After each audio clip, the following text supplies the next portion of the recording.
피의자 신분으로 경찰에 출석했습니다. 진실된 답변으로 성실하게 조사에 임하겠습니다. 경찰은 성관계 영상을 촬영하고 유포한 혐의를 받는 가수 정준영 씨도 불러 조사하고 정 씨의 휴대전화를 복구했던 포렌식 업체에 대해 이틀째 압수수색을 벌였습니다. 문제의 단톡방에서 유리홀딩스 대표 유모 씨가 경찰 유착의 중심 인물로 보이는 정황이 포착됐습니다.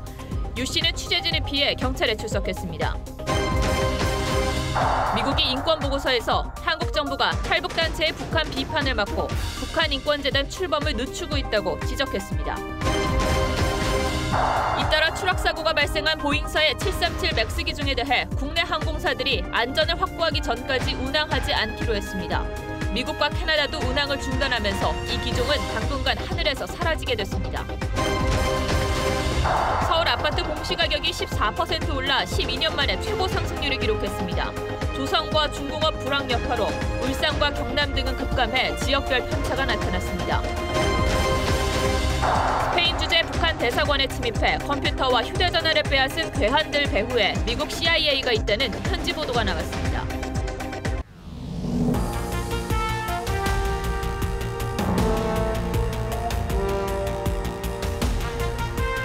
여러분 안녕하십니까? 뉴스9의 신동욱입니다. 성관계 장면을 몰래 촬영하고 유포한 혐의를 받고 있는 가수 정준영 씨와 성접대 혐의를 받고 있는 승리가 오늘 4시간 차이로 경찰에 불려나와 조사를 받고 있습니다. 오늘은 이 뉴스를 톱으로 저희가 준비했는데 조금 전 서울 지하철 7호선에서 열차 탈선 사고가 있었다는 소식이 들어와서 급히 이 상황부터 좀 확인을 해보도록 하겠습니다. 자, 신준명 기자 연결돼 있죠? 퇴근 시간에 사고가 난 것 같은데 어떤 사고입니까? 네, 갑작스런 열차 탈선 사고로 시민들이 큰 불편을 겪었습니다. 조금 전 열차 승객은 모두 대피한 것으로 확인됐습니다. 다행히 인명피해는 없었습니다. 사고가 난 건 오늘 저녁 7시 22분쯤이었습니다. 서울 지하철 7호선 수락산역에서 도봉산역으로 가던 전동차가 도봉산역 도착 400m를 남겨두고 멈춰섰습니다. 열차가 터널 중간에서 갑자기 멈춰섰고 열차에 타고 있던 승객 290여 명은 119 구조대의 안내로 어두운 터널을 걸어 도봉산역까지 가야 했습니다. 사고가 난 지 37분 만에 모든 승객은 무사히 대피했습니다.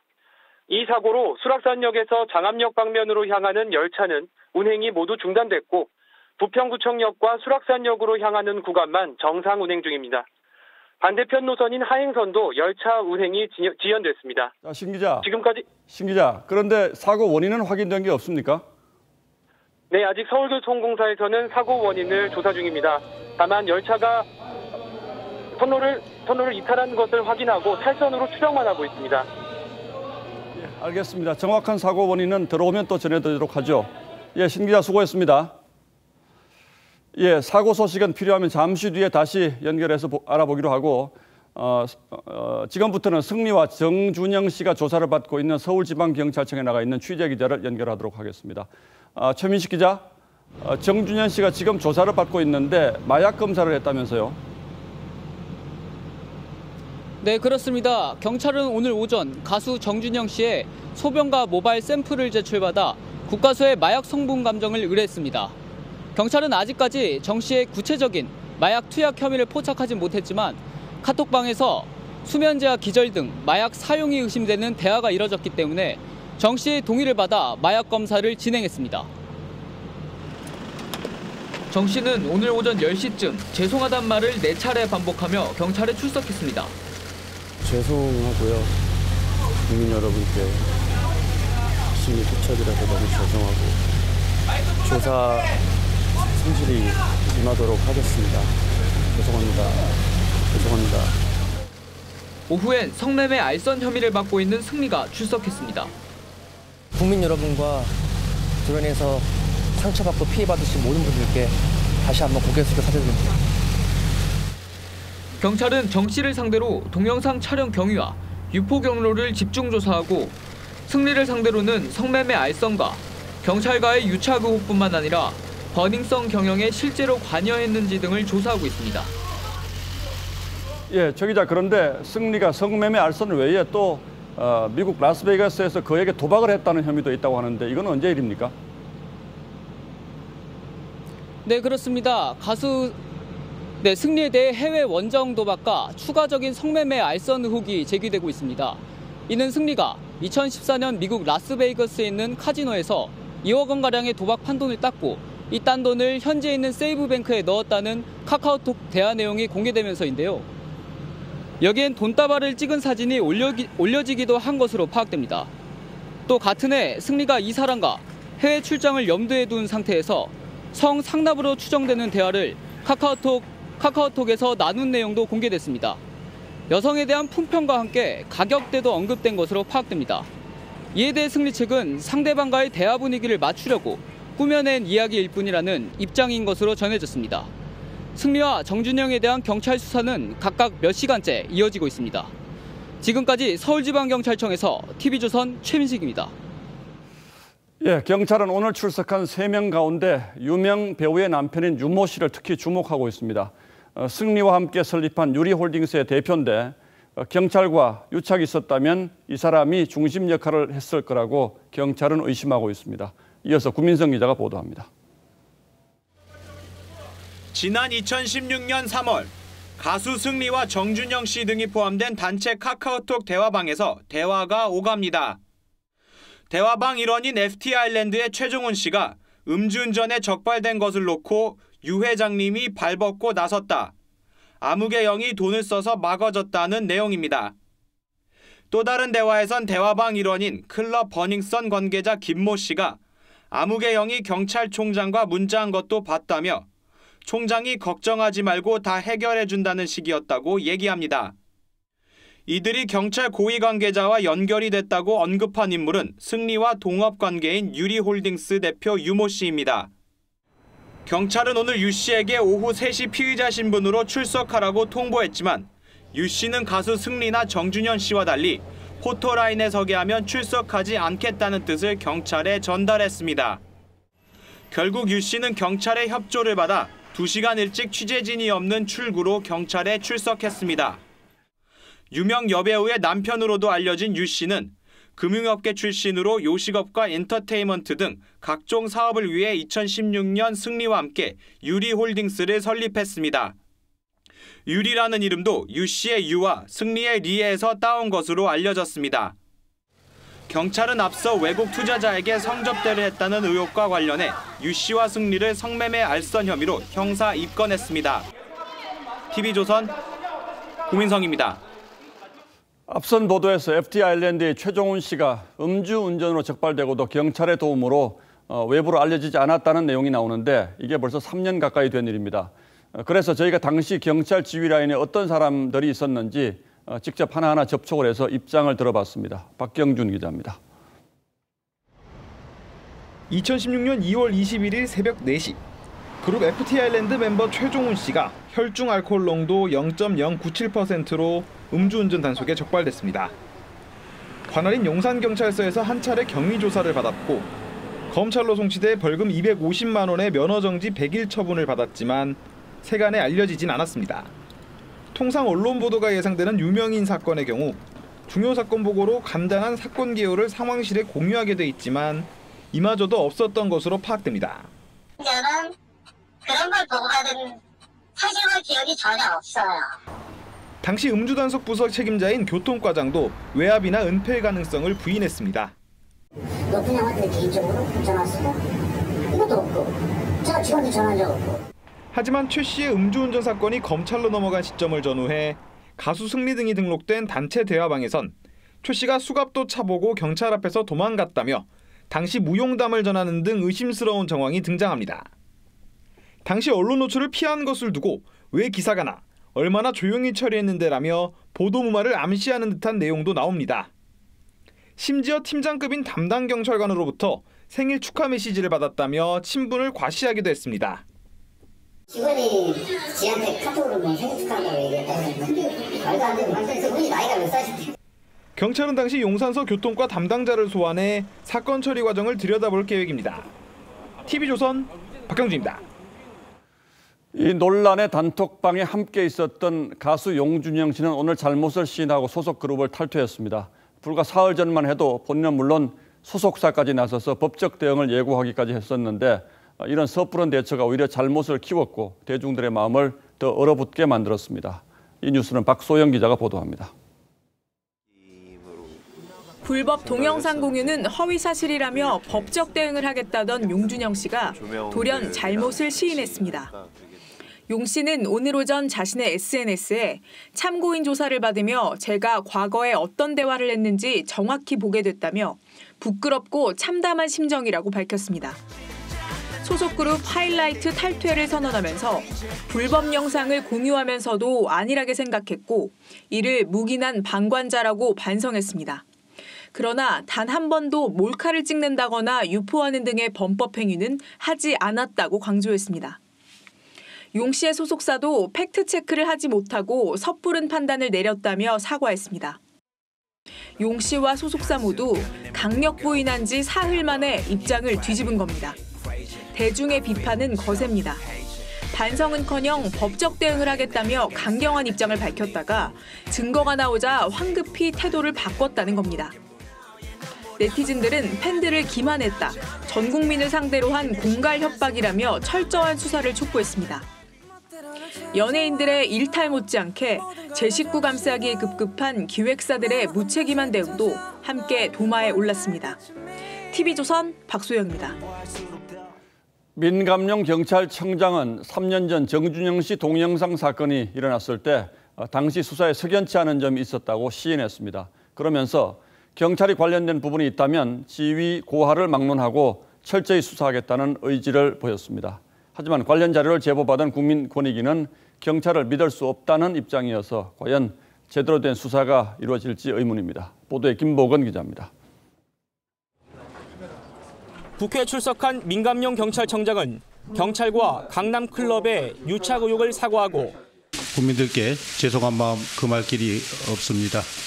철저한 수사를 다짐했지만 경찰관 유착 의혹 부분에 대해서 지휘 고하를 막론하고 부조리 행위를 발본색원하겠습니다. 3년 전 정준영 씨의 동영상 불법 촬영 수사 당시부터 부실 수사였음을 사실상 시인했습니다. 그 담당 수사관이 설명을 하고 있습니다만은 객관적으로 봤을 때 확보하지 못한 부분에 석연치 않은 점이 있어서 저희가 그 부분도 지금 수사를 하고 있습니다. 당시 경찰이 핵심 증거인 정 씨의 휴대전화의 흔적을 없애버리려고 시도했다는 의혹이 제기돼 있습니다. 박은정 권익위원장은 버닝썬 관련 공익신고에 경찰 유착과 부실 수사 내용이 있다며 증거의 신빙성이 높다고 판단해 검찰에 신속히 이첩했다고 했습니다. 한국당은 정부 여당이 추진하는 자치경찰제를 시행하면 지방유지 등 영향력 있는 세력과 경찰이 더 밀착할 우려가 크다고 비판했습니다. TV조선 김보건입니다. 예, 다음 뉴스입니다. 북한 문제와 관련해서 국제사회가 한국 정부를 보는 의심의 눈초리가 점차 날카로워지는 것 같습니다. 미국 정부의 인권 보고서가 새로 나왔는데 한국 정부가 탈북 단체의 북한 비판을 막고 있다고 지적했습니다. 그리고 이런 점들이 인권 침해라는 점도 분명히 밝혔습니다. 자세한 내용은 안영영 기자가 전하겠습니다. 2016년 국회 합의로 문을 열었던 북한 인권재단입니다. 하지만 통일부는 출범 21개월 만인 지난해 6월 이사진 구성이 지연된다는 이유로 사무실을 철수시켰습니다. 미 국무부는 국가별 인권보고서에서 우리 정부가 북한 인권재단 설립을 더디게 진행했고 북한 인권대사는 1년 넘게 공석이라고 지적했습니다. 탈북단체들이 정부로부터 북한 비난을 줄이라는 직간접적인 압력을 받고 있다는 보고도 있다고 했습니다. 미국은 탈북자 동지에 대한 자금 지원 중단, 탈북단체 전단 살포 저지, 경찰의 탈북단체 방문 등을 직간접적인 압력 사례로 제시했습니다. Even some of our friends, allies and partners around the world have human rights violations. 미국은 국가안보전략연구소를 인용해 북한이 2012년부터 5년 동안 정부 관료 140명을 포함해 340명을 공개 처형했다고 했습니다. 엄마에게 영아 살해를 보게 하거나 살해하도록 강요한다고도 했습니다. 하지만 2017년 보고서에 기재했던 극악무도한 인권 침해라는 표현은 삭제했습니다.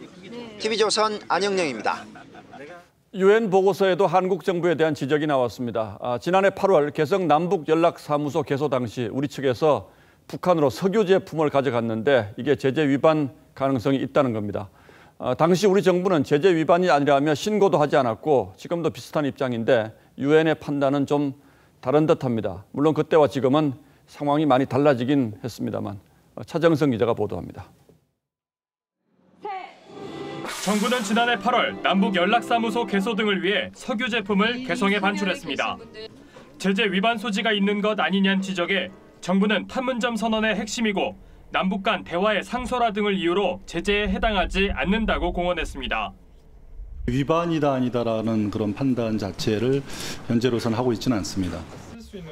북한의 경제적인 혜택이 들어가는 일이 아니기 때문에 제재 위반이 아니라는 설명도 덧붙였습니다.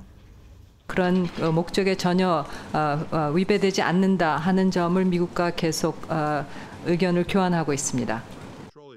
하지만 유엔 안보리사나 대북제재위원회는 올해 발간한 전문가 패널 보고서에서 남북 공동연락사무소를 언급했습니다.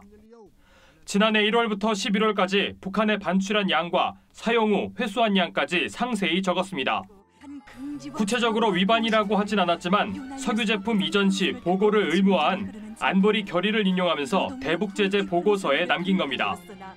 그게 대북제재 위반이 아니라고 말을 했는데 이번에 유엔 전문가 패널 보고서를 통해서 거짓말임이 드러났습니다. 정부 관계자는 보고서에 우리의 위반 사항은 기술되지 않았다며 어겼으면 어겼다고 적혔어야 했다고 했습니다. TV조선 차정승입니다. 유엔은 또 지난해 평양 정상회담 카프레이드에서 이용된 벤츠 리무진과 문재인 대통령이 백두산을 오를 때 탄 렉서스 SUV 등이 대북 제재를 위반한 사치품이라고 결론냈습니다. 대북 제재가 분명히 있는 상황에서 북한이 이를 비웃기라도 하듯 제재 품목을 거침없이 드러내고 있는데 과연 어떻게 이런 일이 벌어질 수 있을까? 오늘의 포커스를 마쳤습니다. 백두산을 오르는 일본제 렉서스 SUV의 행렬. 이 중 한 대는 문재인 대통령이 직접 타기도 했죠. 모델명 LX570. 한 대 가격이 1억 원인 이 차의 일본 공식 출시일은 2015년 9월. 이상합니다. 유엔이 명시적으로 고급차의 북한 반입을 금한 건 2013년인데 말이죠. 차 애호가로 알려진 김정은 위원장의 전용차들은 더 화려합니다. 지난해 4월 판문점 남북정상회담과 6월 싱가포르 미북회담에서 이용한 벤츠 리무진, 마이바흐 S600 풀만 가드, 10억 원쯤 하죠. 지난해 10월 폼페이오 미 국무장관을 만날 때 탄 롤스로이스 팬텀은 방탄 모델인 걸 감안할 때 10억 원을 훌쩍 넘을 것으로 보입니다. 고급 차량들을 보여줌으로써 당신들이 무슨 제재를 가하더라도 우리는 우리대로 살아나가는 방법을 강구한다. 이런 것들을 보여주기 위한. 이 차들은 어떻게 버젓이 북한에서 굴러다니고 있을까? 모릅니다. 유엔 대북제재위도 해당 차들이 대북제재 위반이라고 결론냈지만 반입 경위까지는 밝혀내지 못했습니다. 한 외신이 북한이 물물 교환과 밀수, 선박 국적 위조, 위장회사 설립, 외교 특권 악용 등 매우 다양한 방법으로 외화를 벌고 각종 물건을 수입한다고 분석했죠. 김 위원장의 역점 추진 사업으로 2014년 1월 개장한 마식령 스키장도 대북 제재의 한계를 여실히 보여줍니다. 해외에서 들여온 고가 스키 장비와 설비들. Where do you think this gondola came from? I don't know. You think it's locally made or imported? Hey, it's written here. 호텔 상점에는 영국산 위스키 등 외국산 제품이 질비합니다. 김 위원장이 집권한 2012년 이후 북한이 사치품 구입에 쏟아부은 돈은 40억 429만 달러, 우리 돈 4조 5,040억 원에 이릅니다. 유엔 식량농업기구가 추산한 올해 북한 부족 식량은 64만 톤으로 2017년 한 해 들인 사치품 값만으로도 북한 주민들은 굶주림을 면하고 6년 동안 쓴 사치품 비용으로는 부족 식량의 6배를 살 수 있습니다. 김정은은 지난 2016년에도 충성심 고양을 위해 고위 간부 100명에게 고가 스위스 시계를 돌렸었죠. 국제사회의 제재망도 사치품을 수입하려는 북한의 결의 앞에는 무용지물인 모양입니다. 뉴스나인 포커스였습니다. 김현철 통일부 장관 후보자의 발언을 둘러싼 논란이 벌써 며칠째 이어지고 있습니다. 워낙 논란이 될 만한 발언을 많이 해서 다 기억이 나지 않을 정도인데 이번에는 또 천안함 사건과 연평도 포격 도발은 우발적인 사건이다라고 한 게 논란이 되고 있습니다. 우발적이라면 북한이 의도하고 저지른 도발이 아니라 우연히 일어난 사건, 즉 우리에게도 책임이 있다는 뜻으로 해석될 수 있습니다. 정수양 기자가 보도합니다. 김현철 통일부 장관 후보자는 지난 2011년 남북 관계가 파탄난 건 천안함 연평도 사건 때문이 아니라 이명박 대통령의 14선언 불이행으로 남북 간의 신뢰가 약화돼 우발적인 사건이 잇따라 터져 비롯됐다고 했습니다. 천안함 폭침과 연평도 포격 도발을 우발적 사건으로 규정한 겁니다. 앞서 김 후보자는 2015년에 낸 대담집에서 오이사 조치 해제를 천안함 사건과 연계할 필요가 없다고 주장해 논란이 됐습니다. 천안함 생존 장병은 김 후보자가 천안함 피격 사건을 가볍게 생각한다고 비판했습니다. 북한은 옹호하는 발언, 결국에는 대한민국을 위해서 하는 게 아니라 북한을 위해서 하는 통일부 장관이 거란 생각이 듭니다. 김 후보자는 이명박 정부 시절 현인택 전 통일장관을 향해 무능한 이념의 전사로, 박근혜 정부 시절 홍영표 전 통일장관에게는 대통령을 설득할 용기와 의지가 있는지 의문이라고 했습니다. 김 후보자는 일부 정제되지 않은 부적절한 표현을 사용해 매우 유감으로 생각하고 사과드린다고 했습니다. TV조선 정수양입니다. 예, 그런가 하면 최정호 국토교통부 장관 후보자는 20년 동안 보유해온 아파트를 딸 부부에게 증여하고 그 집에 월세로 살고 있는 것으로 확인됐습니다. 그런데 증여 시점이 장관 후보자로 지명되기 직전입니다. 집을 여러 채 가졌다는 비판을 피하기 위한 꼼수 증여라는 비판이 그래서 나오고 있습니다. 다른 장관도 아닌 부동산 정책 주무장관 후보자여서 더 논란이 클 것으로 보입니다. 김정우 기자입니다. 경기도 분당의 한 아파트 단지입니다. 국토교통부 장관으로 지명된 최종호 후보자가 1996년 매입해 지금까지 거주하는 곳입니다. 33평형인데 8억 후반대에서 9억까지 그 정도 가요. 최 후보자는 20년 넘게 보유하던 이 아파트를 장관 인선 작업이 한창이던 지난달 딸 부부에게 증여하고 현재 월세로 살고 있습니다. 보유 주택 수를 줄이려는 꼼수란 지적이 나옵니다. 증여세 납부 관련해서는 현재 관련 절차를 진행 중인 것으로 알고 있고요. 추가 상세한 답변은 청문회에서 소상히 최 후보자는 서울 잠실엔 배우자 명의 아파트 한 채를, 세종시엔 분양권을 보유하고 있습니다. 잠실 아파트의 경우 2004년 재건축을 앞두고 매입해 조합원 권리를 취득했습니다. 당시 주공 1단지 소형 평형으로 실거주 목적으로 보기 어렵다는 지적이 나옵니다. 최 후보자는 이 집을 현재 전세로 준 상태입니다. TV조선 김정우입니다. 환경부 산하의 국립공원공단 이사장을 선정하는 과정에서 서류 심사 9등을 한 인물이 5명의 면접 대상자에 속했고 결국 이사장이 됐다는 의혹이 제기됐습니다. 이런 블랙리스트 의혹을 규명하자며 국회의원들이 회의록 등을 요구했는데 환경부 장관은 제출을 거부했습니다. 윤태용 기자입니다. 국립공원공단 권경업 이사장은 서류 심사에서 9등에 그쳤지만 면접 대상자인 5인에 선발돼 이사장에 취임했습니다. 자유한국당 신보라 의원이 새로 제기한 의혹입니다. 국회 환경노동위원들은 이사장 등 산하기관 임직원 사임과 채용 과정을 보기 위한 회의록 등 자료를 요구했습니다. 하지만 돌아오는 답은 백지거나 다 비어 있습니다. 다. 우롱하시는 겁니까? 장난하시는 겁니까? 엉뚱한 내용이었습니다. 전혀 엉뚱한 자료를 보내왔습니다. 그렇게 말귀를 못 알아먹는 건지 아니면 일부러 그냥 그렇게 한번 저질러 본 것인지 대단히 의심스럽고 좀 불쾌합니다. 보다 못해 민주당도 거들었습니다. 저런 식으로 이 답변을 받으면은 자료를 받으면은 좀 화가 날 거예요. 저렇게 던져 놓으면은 화가 안 나겠습니까? 환경부 장관은 최대한 제출을 지시했다면서도 공개할 수 없는 자료도 있다고 버텼습니다. 제출하기 힘든 거라든가 또 자료로 남아있지 않는 것들이 많아서 아마 그랬던 것으로 제가 짐작을 하고 있습니다. 김학용 환노위원장은 장관이 지시해도 직원들이 안 듣는 모양이라고 말했습니다. TV조선 윤태윤입니다. 자유한국당 김성태 의원 딸의 KT 채용 특혜 의혹과 관련해 당시 채용을 담당했던 임원이 구속됐습니다. 실제로 특혜를 준 사실이 확인된 건데 김 의원은 자신과 무관한 일이라고 반발했습니다. 홍영재 기자입니다.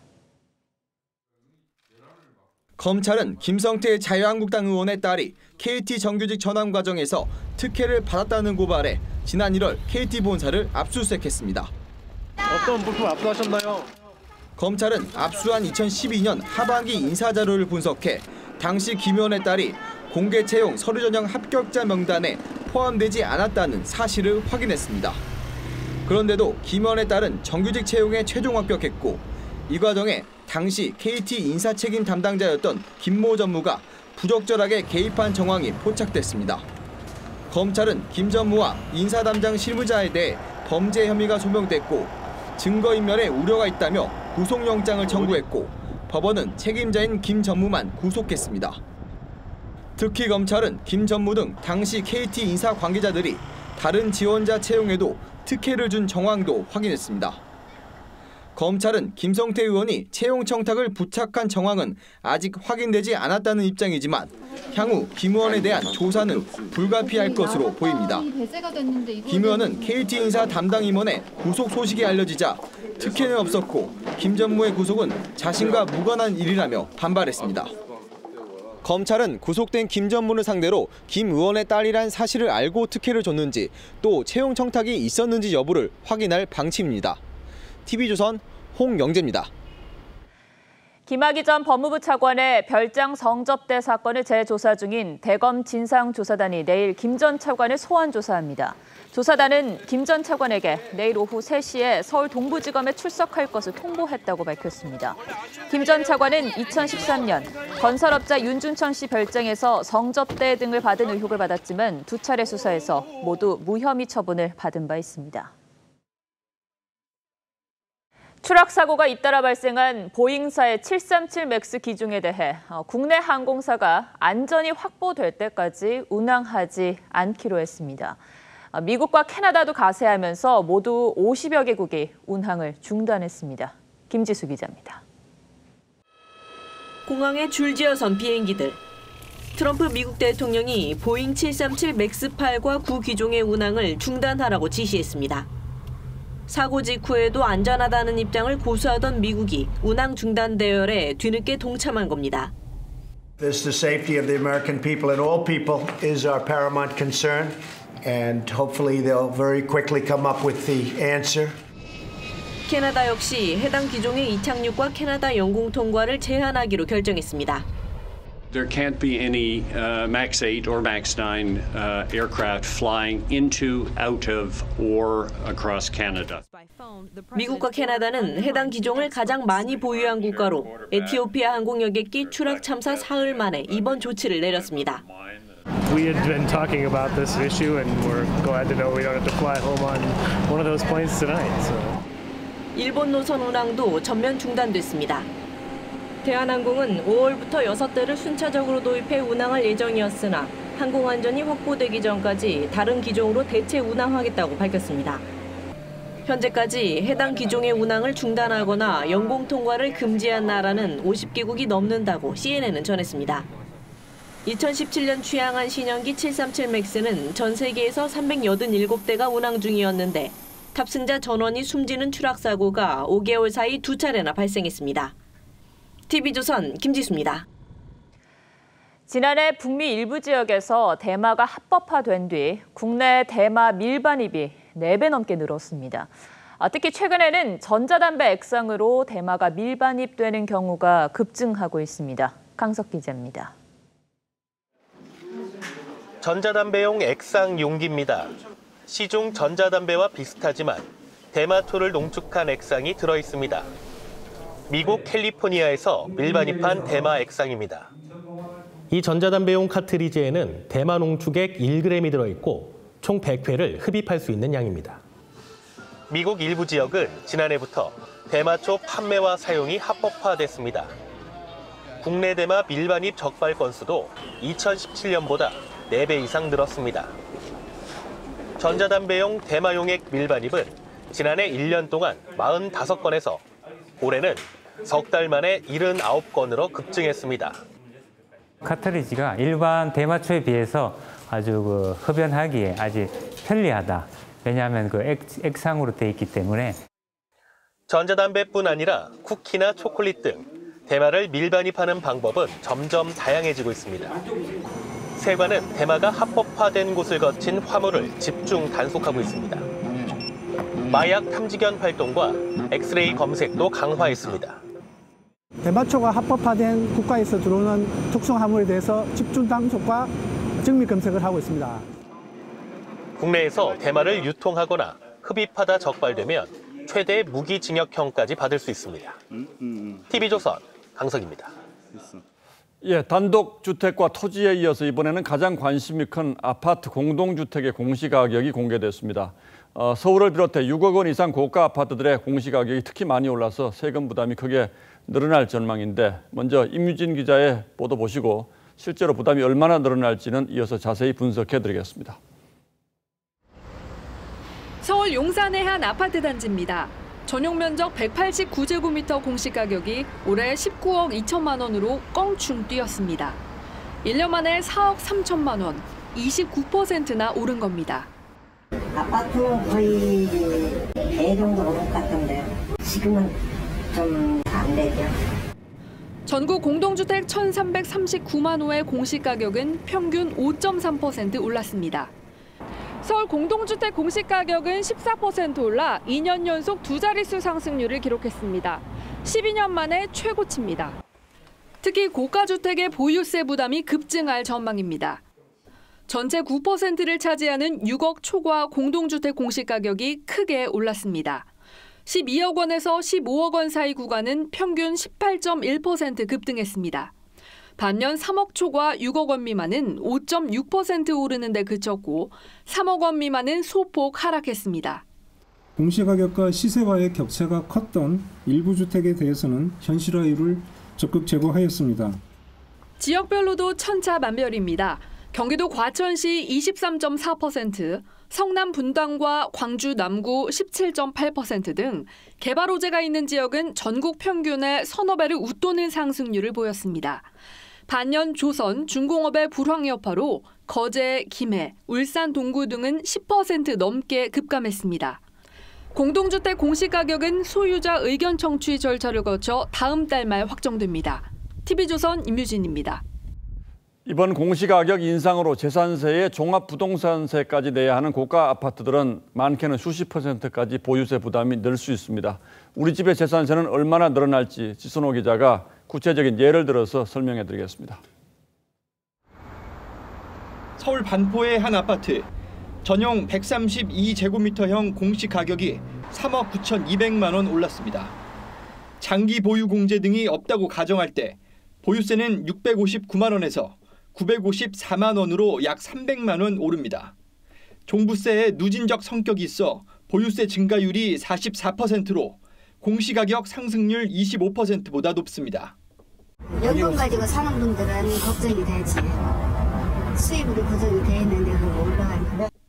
2017년 입주한 위례 신도시의 한 아파트 단지는 올해 보유세가 869만 원으로 늡니다. 2년 만에 60% 가까이 세 부담이 증가한 겁니다. 서울의 대부분 지역이 지난해에 이어 2년 연속 두 자릿수 상승률을 기록하면서 1주택 고령 은퇴자는 물론 다주택자들의 보유세 부담이 가중될 전망입니다. 이 때문에 세 부담을 이기지 못한 이들이 급매물을 내놓을 가능성도 있습니다. 다만 부동산 시장이 얼어붙어 있어 실제 거래로 이어질지는 미지수입니다. 갭 투자나 다주택자 입장에서는 과세 적용 시기인 6월 이전에 매물을 매도할 수도 있을 것으로 보여집니다. 국토교통부는 공시가격 현실화를 계속하는 한편 고령자와 장기 보유자 세액 감면과 지역 가입자 건강보험료 부담 완화 등의 방안을 마련하겠다고 밝혔습니다. TV조선 지선호입니다. 우리나라는 세계에 자랑할 수 있는 의료보험 제도를 가지고 있고 국민들은 매달 적지 않은 금액의 보험료를 내고 있습니다. 그동안 건강보험의 재정 상태도 상당히 양호했는데 문재인 정부가 들어선 뒤 지난해 적자로 돌아섰다고 합니다. 오늘은 이 문제를 따져보도록 하겠습니다. 자, 강동원 기자, 예. 이번 적자는 얼마 만에 적자로 돌아선 겁니까? 7년 만에 적자로 돌아선 겁니다. 예. 예, 우리나라 건강보험 재정은요, 2011년 6,008억 원 흑자를 시작으로 연간 3, 4조 원의 흑자를 기록해 왔었습니다. 누적 적립금도 20조 이상으로 불어났고요. 자, 그런데 지난해에는 들어온 보험료에 비해서 나간 보험금이 1,778억 원이 더 많아지면서 적자가 된 겁니다. 예, 그런데 이 표를 보니까 예. 2017년에는 7천억 원 조금 넘게 흑자가 났고 그전에는 뭐 4조 원 이상 흑자가 난 적도 있는데 이렇게 예. 갑자기 적자로 돌아설 수도 있습니까? 그렇습니다. 이제 여러 가지 좀 이유가 있는데요. 이제 우리나라 사회가 빠르게 고령 사회로 진입하고 있어서 의료비가 증가하는 것도 있고요. 그리고 지난해 7월부터 시행된 문재인 케어가 원인이라고 보는 시각도 있습니다. 직접 들어보시죠. 예. 각종 비급여 부분을 급여화하는 과정에서 급여 지출이 늘어났고 그것이 직접적으로 건강보험 재정 지출을 증가시킨 결과를 낳기 때문에 예, 쉽게 얘기하면 그동안 보험 적용 안 해주다가 보험 적용을 해주는 항목이 늘어났다 이런 거죠. 그런데 이번 적자가 문재인 케어 때문이다 이렇게 단정할 수 있습니까? 그렇진 않습니다. 물론 이게 문재인 케어 때문에 얼마의 지출이 더 늘었는지 세부적인 자료는 아직 나오지 않았습니다. 그래서 이제 정확하게 문재인 케어 때문에 적자가 났다 이렇게 말할 수는 없지만요. 예. 앞서 보신 것처럼 전문가들은 이 상당한 인과관계가 있다고 보고 있습니다. 예를 들어서 MRI나 초음파 그리고 로봇 수술, 2인 병실, 고가의 항암제 이런 비싼 것들이 이제 건강보험 혜택을 볼 수 있게 된 거죠. 대한의사협회 이야기를 좀 들어보니까요. 대학병원의 경우에는 예전 같으면 MRI를 찍기 위해서 이틀 정도 기다렸는데 지금은 한 달이나 기다려야 할 정도로 수급이 많이 늘었다 이렇게 이야기하고 있습니다.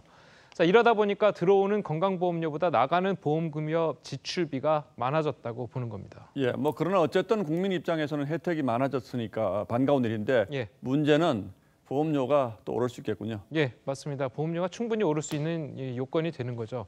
자, 이미 올해 월급에서 건강보험료로 내는 비율이 6.46%로 인상이 됐고요. 그래도 부족하다고 합니다. 자, 국회 예산정책처가 계산을 해봤더니까 이 건강보험료 비율을 2026년에는 8.12% 그리고 2027년에는 8.38%까지 올려야 누적 적립금 고갈을 막을 수 있다고 합니다. 예. 자, 이럴 경우에 월급 300만 원 회사원이 올해는 매월 9만 6,900원씩 번거료로 냈지만 2027년에는 이 12만 5,700원을 내게 되는 겁니다. 예, 세상에 공짜 점심은 없다 이런 말이 생각이 나는군요. 예. 강동원 기자 잘 들었습니다.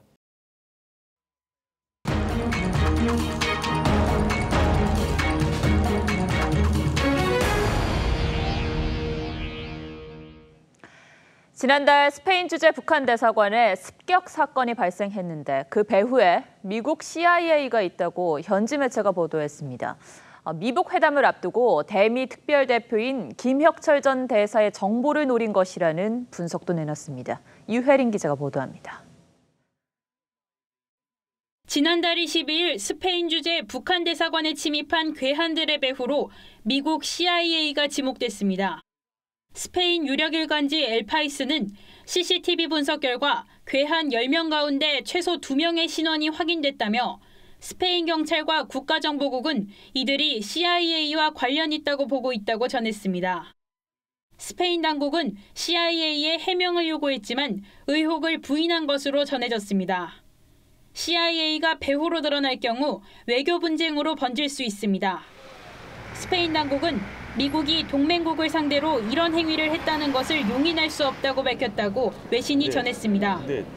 사건이 일어난 대사관은 하노이 미북 협상에서 실무를 맡은 북한 김혁철 대미 특별대표가 2017년 9월까지 대사로 재직했던 공관입니다. 괴한들은 대사관에 침입해 직원들을 감금하고 휴대폰과 컴퓨터를 훔쳐갔습니다. 외신은 군사 조직에 의해 행해진 것처럼 완벽하게 사전에 기획됐다며 미북 정상회담 닷새 전에 발생했다는 점에서 김혁철 관련 정보를 노린 것으로 보인다고 전했습니다. 앞서 다른 현지 언론은 북한 특수공작원이 주요 정보를 보호하기 위해 문서를 수거했다는 관측을 내놨습니다. TV조선 유혜림입니다. 시속 130km의 강풍과 눈보라를 동반한 겨울 폭풍이 미국 콜로라도주 일대를 강타했습니다. 차량들이 도로 위에 고립되고 항공기 결항도 속출하고 있습니다. 유지연 기자입니다. 세찬 바람에 눈보라가 거세게 휘날립니다. 눈폭풍이 덮친 거리는 한 치 앞도 보이지 않고 도로 위의 차들은 갈 길을 잃고 멈춰섰습니다. 현지 시간 13일 미국 중부 콜로라도에 폭탄 사이클론이 닥쳤습니다. 폭탄 사이클론은 차가운 북극 기류와 습한 공기가 만나 생기는 겨울 폭풍으로 이번 폭풍은 허리케인에 맞먹는 시속 130km의 강풍과 눈보라를 동반했습니다. 로키 산맥 자락인 불더에는 30cm 가까운 폭설이 내렸고 덴버에선 수천 가구가 정전돼 주민들이 암흑 속에 밤을 지새야 했습니다. 기상 악화로 1,700여 항공편이 결항되면서 덴버 공항은 발묶인 승객들로 북적였습니다. So I sat on the tarmac for about 3 hours. 덴버 지역 공립 초중고교에 휴교령이 내려진 가운데 미 국립기상청은 7천만 명의 주민이 사이클론의 직간접적인 영향권에 들 것으로 보고 철저한 대비를 당부했습니다. TV조선 유지현입니다. 낙후된 도시를 새롭게 탈바꿈시키는 도시재생은 국내에서도 많이 추진 중인데요. 성공적으로 이뤄내려면 어떤 과정이 필요한지 청년미래탐험대 100 프로젝트에서 도시재생을 통해 활기를 찾은 프랑스 낭트를 한번 가봤습니다. 윤수영 기자입니다. 도시재생의 대표적인 성공 사례로 꼽히는 프랑스 서쪽 해안 도시 낭트. 쇠퇴한 조선업 시설을 활용해 새로운 문화 공간을 만든 이곳을 청년미래탐험대가 방문했습니다. 도시재생을 비롯한 여러 가지 낭트의 모습들을 다양한 방식으로 표현하고 담아낼 수 있는 기회가 됐으면 좋겠습니다. 르그랑 엘레팡, 일명 거대 코끼리는 문을 닫은 조선소의 남은 고철들로 만들어졌습니다. 12m 높이의 이 조형물을 보기 위해 한 해 수백만 명이 낭트를 찾습니다. 1989년부터 23년 동안 낭트 시장을 맡아온 장마르크 에로 전 시장은 재개발 대신 산업유산을 남기며 도시의 정체성을 살렸습니다. 에로 전 시장은 기다림이 재생 사업의 가장 큰 성공 요소라고 말했습니다. 즉 낭트식 도시재생은 중앙정부의 독단적 결정이 아닌 시민들과 정부가 충분한 수기 과정을 거치는 아래로부터의 소통 방식으로 이뤄냈다는 겁니다. 한국에서도 지금 이러한 논의가 이루어지곤 있지만 아무래도 좀 점진적으로 해나가야 될 단계가 아직 좀 남아있다고 생각합니다. 쇠락을 변신의 에너지로 끌어다 쓴 프랑스 낭트가 대한민국 도시재생이 나아가야 할 길을 보여주고 있습니다. TV조선 윤수영입니다. 호날두가 챔피언스리그에서 해트트릭 활약을 펼치자 오늘은 라이벌인 메시가 이에 질세라 그라운드를 지배했습니다. 두 선수는 나란히 8강에 올라 또 한 번 유럽 최강을 놓고 경쟁하게 됐습니다. 신유만 기자입니다. 전반 17분 동료 수아레스가 얻어낸 페널티킥을 메시가 재치 있는 파넨카킥으로 팀의 첫 득점을 신고합니다. 2대1로 앞선 후반 33분에는 수비수 2명을 속이는 현란한 방향 전환으로 추가골까지 터뜨립니다. 메시는 피케와 덴벨레의 골까지 어시스트하는 원맨쇼를 펼치며 바르셀로나의 5대1 승리를 이끌었습니다. 어제 해트트릭으로 유벤투스의 역전 드라마를 쓴 호날두와 함께 나란히 챔피언스리그 8강에 올랐습니다. 챔스 통산 108골을 기록한 메시는 124골의 호날두에 16골 차로 따라붙었습니다. 12시즌 연속 챔스 8강에 진출한 바르셀로나는 5년 만에 우승에 도전합니다. 전반 26분 수비수 반다이크의 정확한 롱패스를 받은 마네가 몸을 한 바퀴 돌리는 환상적인 동작으로 철벽 수문장 노이어 골키퍼를 제치고 선취 득점을 올립니다. 리버풀은 반다이크의 추가골과 마네의 쐐기골을 묶어 독일의 자존심 미넨의 3대1 승리를 거두고 챔스 8강에 진출했습니다. 영국 프리미어리그 4개 팀이 8강에 오른 가운데 손흥민의 소속팀 토트넘의 상대가 어느 팀이 될지, 메시와 호날두의 매호 대전이 성사될 수 있을지 주목됩니다. 8강 추첨식은 내일 저녁 스위스 리옹에서 열립니다. TV조선 신유만입니다.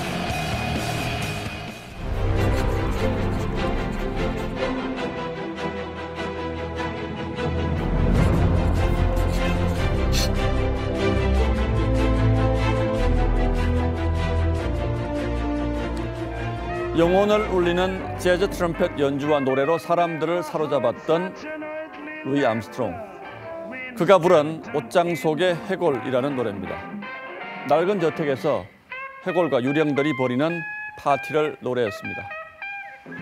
그런데 실제로 가정집 옷장에 해골이 있다면 무슨 일일까요? 10중 8구는 누군가를 죽여서 감춰둔 살인의 증거겠죠. 그래서 이 영어 관용구는 끝까지 감추고 싶은 비밀을 뜻합니다. 미국에서 고위공직 후보자에게 묻는 230개 문항의 마지막이 바로 옷장에 숨겨둔 해골이 있느냐라는 질문입니다.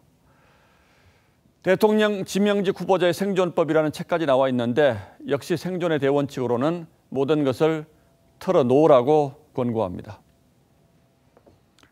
그런데 우리 공직 후보자들의 생존법은 갈수록 유별난 것 같습니다. 최정호 국토부 장관 후보자가 지난달 경기도 분당의 아파트를 31살 딸 부부에게 증여한 뒤 보증금 3천만 원, 월세 160만 원을 주며 계속 살고 있다고 합니다. 일반인 상식으로는 의아한 거래입니다만 증여 시점이 장관 내정 직전이라는 사실이 그 배경을 짐작케 합니다. 최 후보자는 서울 잠실의 아파트와 세종시 아파트 분양권도 갖고 있어서 그렇다면 1가구 2주택 1분양권자였다가 증여를 한 뒤에는 1가구 1주택 1분양권자가 됐습니다. 다주택자라는 비판을 피하려고 꼼수를 썼다는 지적이 나올 수밖에 없는 이유입니다. 하지만 국토부 차관 때 다주택자였던 것은 괜찮고 장관 후보자가 다주택자인 것은 문제라면 도대체 이게 무슨 눈가리기 소동인가 싶어서 입맛이 씁니다. 최 후보자 말고도 아파트를 내놓거나 그간 누락된 세금을 서둘러낸 후보자가 있다고 합니다. 타조는 맹수에게 쫓기면 머리만 모래에 파묻습니다. 이렇게 말이죠. 제 눈을 가려서 앞이 안 보이니까 몸을 다 숨겼다고 착각하는 것이겠죠. 이런 식으로 청문회 때 잠깐 분칠을 해서 넘어간다면 국민을 우습게 본다는 말이 또 나올 수밖에 없을 겁니다. 3월 14일 앵커의 시선은 장관 후보자들의 생존법이었습니다.